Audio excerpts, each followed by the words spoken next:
Hi, thank you for joining us on our Research Summit meeting to discuss the future of medicine and innovation. My name is Junaid Bajwa. I'm the Chief Medical Scientist at Microsoft Research, based out of our Cambridge labs. I'm so grateful for Mike Rosenblatt joining us today, thinking about his role as a distinguished clinician, academic, and life sciences leader. Mike is someone that I've known by reputation for a number of years, and more recently I've gotten to know both as a colleague and a mentor. Mike, thank you so much for joining us and taking time out of your precious diary to share with us some of your insights and experiences on the future of medicine and innovation. Thank you, Junaid. Thank you so much for inviting me. I'm really honored to be part of this Microsoft Research Summit. Thank you. So I know you very well, and many of our viewers and attendees do not. And I wondered if you could start by just telling us your story. Tell us what you're doing now and tell us what led you into the industry. Yeah, sure. I'd be happy to. It's a long story, and I'll try to make it short. So I'm a physician scientist. I'm an endocrinologist by training, and I started out in academia, trained at the Massachusetts General Hospital, and became the head of endocrinology there at a fairly young age. And when I got that post, I remember going home and telling my wife, well, you know, this is one of the historic positions in endocrinology in the US, and we can finally unpack our bags because I'm going to be here for my career. And of course, it didn't turn out that way. Soon after I took that position, I got asked to be a consultant to Merck, to US Merck. And I began to travel there a few times a year. And a few things happened there. One was that I saw that despite what some people in my academic environment thought, the people I was interacting with in industry were really top-notch, and there were no issues there. And secondly, I really got the translational science, translational medicine bug, because I was writing grants to the NIH. And in them, I would always say something like, if this research goes well, the insights could lead to a new drug.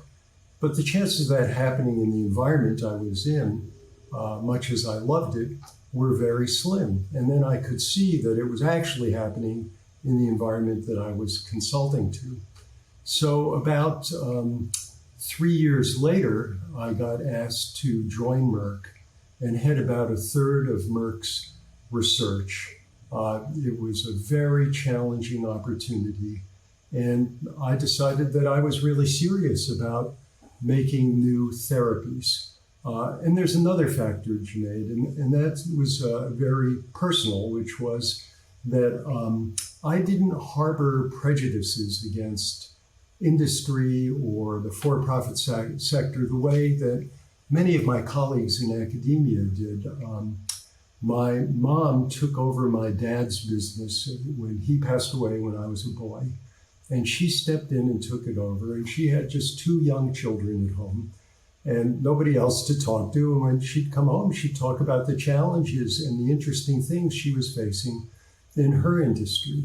And I thought, these are really important challenges and nothing wrong with them. So that was the other factor that I would say enabled me to make a jump that maybe other people didn't. Once I had done that, that liberated me in a way that would not have happened if I stayed on my sort of predicted career track in academic medicine, rising through the ranks. So I was at Merck for about 10 years. I had the privilege of developing a drug for osteoporosis, and then I had a chance to come back, got recruited back to Boston to head a Harvard-MIT joint venture called Health Sciences and Technology. I wanted at that point to be giving back, to be involved in education. And while I was doing that, there was a lot going on in the healthcare sector in Boston, intense competition. And at that point, my laboratory was at the Beth Israel Deaconess Medical Center. And it was really financially stressed at the time. And so I got asked to become the president, which was kind of a left turn, wasn't in my plans. A whole new set of challenges. I did that, but I also learned that my heart was much more in the science. And so after a couple of years of doing that, I got an opportunity to take a sabbatical at MIT and then kind of recharged my research batteries and then moved to Tufts as the dean of the medical school, really embedded myself in research and clinical medicine. And frankly, and got involved in starting some biotech companies and advising. Didn't think I'd go back to industry. And then Merck came along for a second time and asked me to be the chief medical officer, their first chief medical officer. Great position, global medical issues. And then finally, about a little under 5 years ago, I had been commuting from Boston to New Jersey, and I decided that I wanted to work in the same geography that I lived in, and started looking around and got an opportunity to be Flagship Pioneering's first chief medical officer, a position we can talk about if there's interest, but very exciting opportunity in a sector that is just growing like crazy, the biotech sector. And Flagship is starting some very interesting companies. And so I got to be involved in that. And now I'm a senior partner at the firm and pretty much at that translational interface. How do you think about brand new technologies and bringing them to the benefit of the patient? And if I may just reflect, I mean, you talk about it as opportunities that have come, but you've almost had extraordinary careers within a single lifetime, if I may be so bold. And you continue to have a distinguished career in everything that you touch. And you've been part of some of the biggest medicines of our time. And so people hear Flagship, they don't probably realize that that is, in essence, what's led to us having Moderna today. And you've been part of the Moderna strategy for some time. Maybe we can come to that. When you talk about Merck, you're also part of what happened with Keytruda, the biggest immuno-oncology product of our time, and arguably perhaps one of the biggest pharmaceutical products of a generation that we'll have. And then prior to that, in addition, academia being top of the game. So I think it's extraordinary the lessons you've learned and the experiences that you've had from academia to life sciences to clinical practice. And I wonder, I mean, what drives you, Mike? And what is your North Star?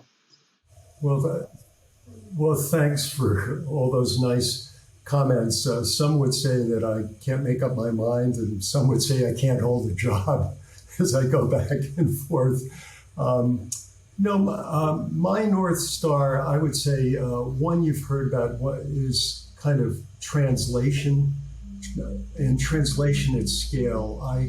When I was involved in Fosamax at Merck, and that's probably the leading osteoporosis therapy in the world.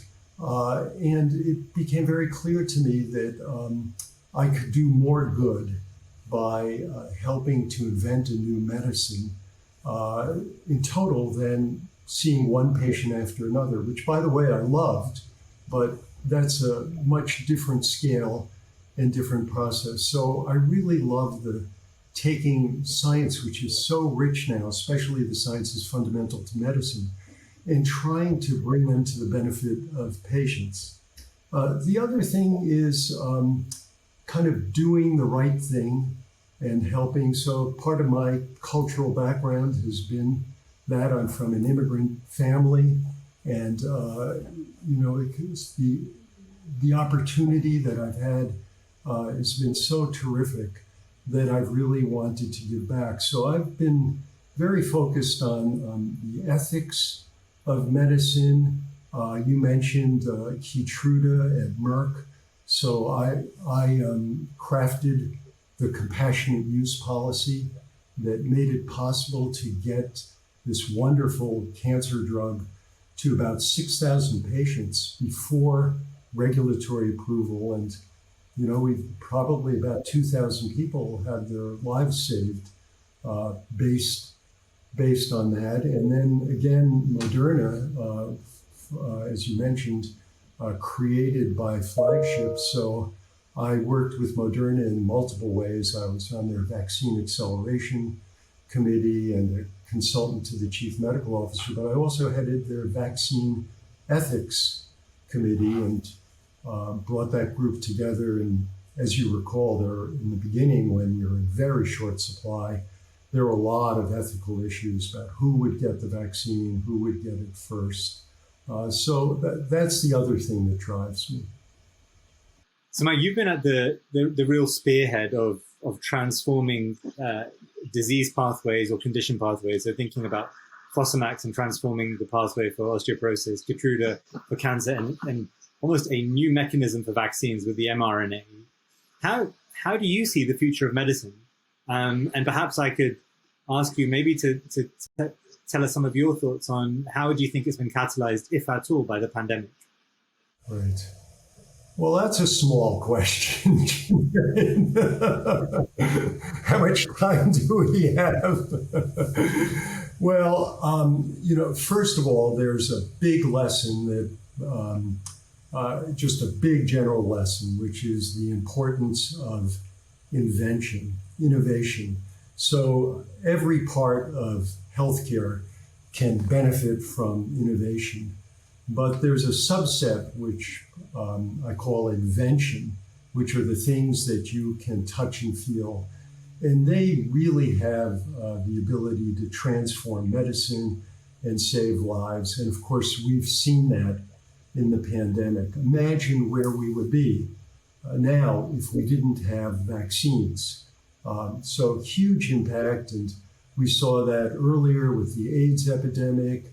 We've seen slower epidemics like cardiovascular disease, huge impact in there on statins. So I would say message number one is you can't get out of these giant problems without invention. If we didn't look at Alzheimer's disease, if the only way to address it was to have more nursing homes that operated more efficiently, that would be a disaster. But I'm hopeful that we will get some invention that will either arrest the development of the disease, prevent it, or treat it. So I would say that's number one. Number two, examples of this are that the entire definition of a drug has changed radically since 20 years ago. 40 years ago, there were only small molecules. Then there were small molecules and proteins like the hormones, biologicals, antibodies. Now, of course, we have things that previously had never been seen on the planet before. We have living cells as therapies. We've got gene editing. We have mRNA that we talked about. I'm optimistic that the microbiome will yield new therapies. So that's a second part, I think, of the future of medicine, entirely novel modalities. The way we go about our business, collaborating, it's clear that the pandemic has really taught us that pulling together is extremely valuable and productive across sectors and across geographies. And I think the aperture for industry and where it will go, the biopharma industry, has really opened to think about global health in the developing world and health disparities inside our own developed world societies. And then the last one, where I don't have an answer, but it's got to be part of the future, is preparing for future epidemics and pandemics. I think there's enormous opportunity to prepare based on the science now available, but there really isn't a business model for making things and putting them on the shelf. And that's going to take public-private partnerships. It's going to take the kinds of things that Microsoft is doing to be able to predict what's coming and where's the best place to go to prepare. So figuring out how to do that so that all sectors can contribute, I think that's part of the future, but it's a gigantic challenge. And you say how almost the definition of a drug has changed. I think the definition of medicine is also changing as we start thinking through. I remember having a conversation with someone thinking about what is the definition of medicine.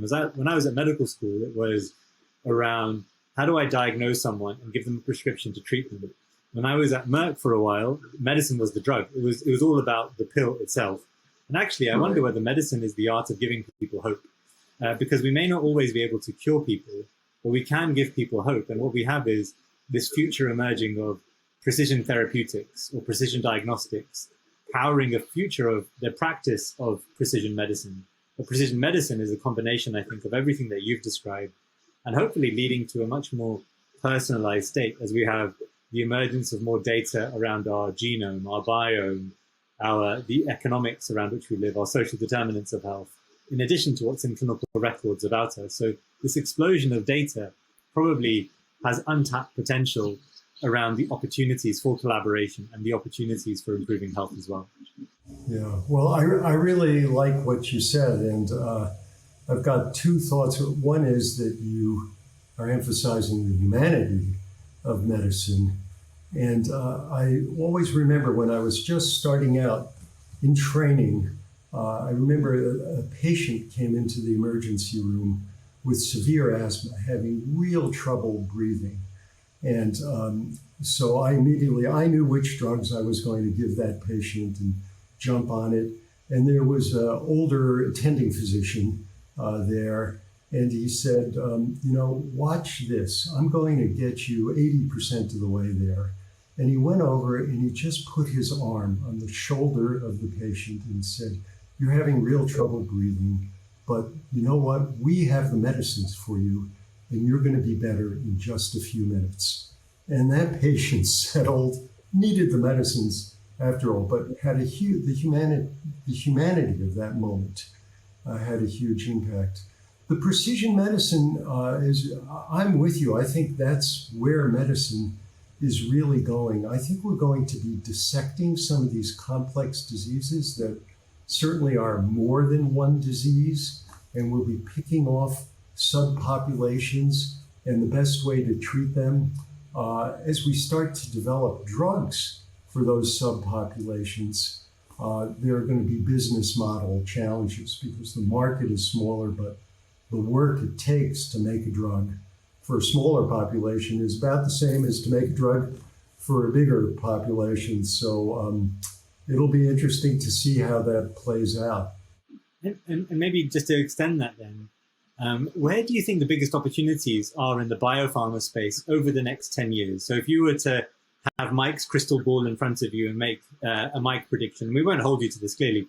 I'm just curious to think about where you think the biggest opportunities are over the next 10 years. And I think you may have alluded to a couple of these, but I'd love maybe your thoughts on that.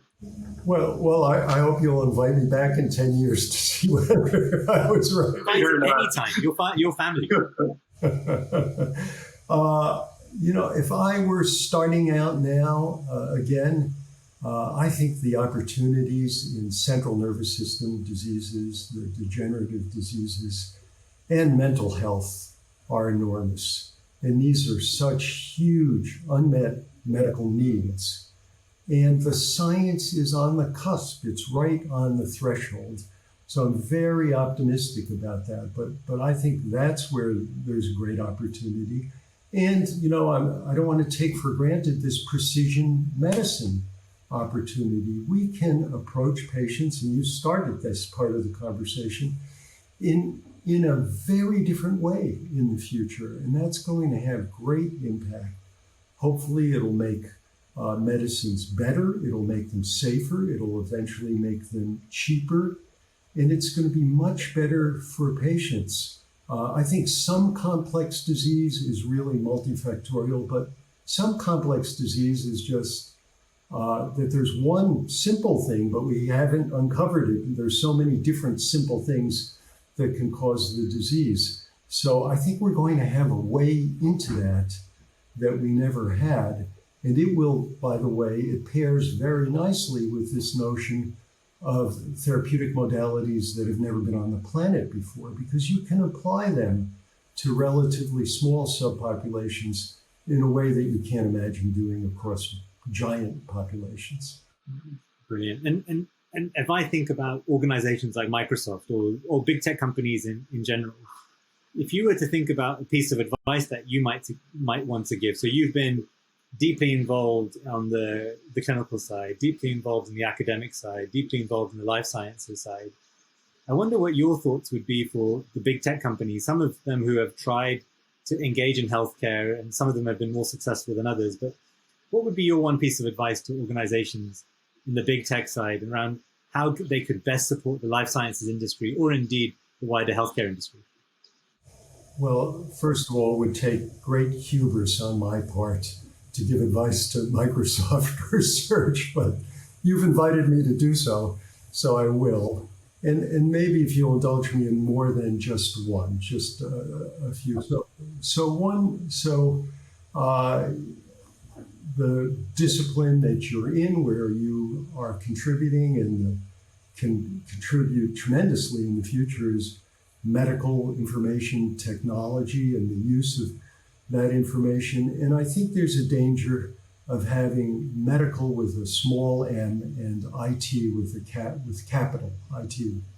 And so getting the M up there, I think, will have great payoffs. And that influences who you recruit into the company, into the research division. And it also influences the kinds of partnerships. Microsoft undoubtedly has a problem that I encountered in industry, which is when you go to collaborate, people look at you as a big ATM machine that's going to spit out money. But what you're really looking for are partnerships, and choosing partnerships that will give you a capital M as well as a capital IT. So I would say that's number one piece of advice for me. Another piece of advice is that I think in part because of the pandemic, the paradigm for evaluating interventions and therapies is kind of shifting. You know, the lens of the FDA anyway is to approve drugs that are safe and efficacious. Well, that just looks at the performance of the drug. Is the drug safe? And what does the drug do? And it ignores, and it did ignore until the pandemic, what's the context that you're operating in? What's the risk of the disease versus the risk side effects of the drug? Efficacy is fairly easy to establish, but the kind of data that you will have access to and evaluate, I think really changing the lens so that we're looking at risk versus risk of disease versus risk of the intervention, and how that plays out over time in individuals can have huge, huge impact.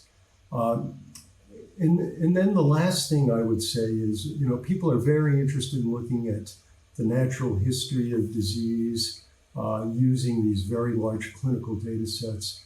But one thing I haven't heard much about that I think would be of value is really understanding who drug responders are and who the non-responders are going forward from the time of diagnosis. I think a lot of expense and time are wasted by doctors, ancillary healthcare workers, and patients accruing side effects when they have no chance of getting efficacy in these groups. And if we could really say early on, look, the way you respond to the first dose of something is going to tell us whether it pays to titer you over the next 6 months, or we're going to have to switch you no matter what.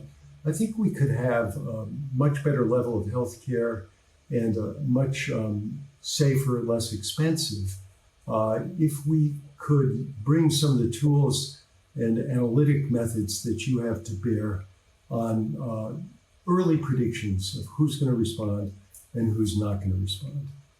Amazing, amazing.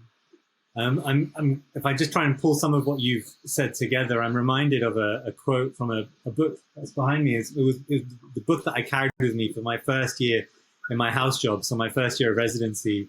And it says, medicine is almost an experience of your imagination.